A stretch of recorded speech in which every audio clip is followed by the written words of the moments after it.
നല്ല ക്ലാസ് ആയിരുന്നു. ഫ്യൂച്ചറിലേക്ക് യൂസ് ആവുമെന്ന് വിശ്വസിക്കുന്നു.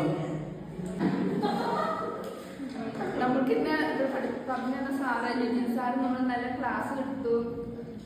എല്ലാവർക്കും എൻജോയ്മെന്റ് ആയി. കുറെ ഗെയിംസും അതും ഇതൊക്കെ പറഞ്ഞു തന്നു. പിന്നെ അടുത്ത ഇതിലോട്ട് പോകാൻ്റെ ഇതും കരിയർ പ്ലാനിങ്ങും അതും എല്ലാം പറഞ്ഞ് നമുക്ക് മനസ്സിലാക്കി തന്നിട്ടുണ്ട്. സാറിന്റെ ക്ലാസ് നല്ല അടിപൊളിയായിരുന്നു.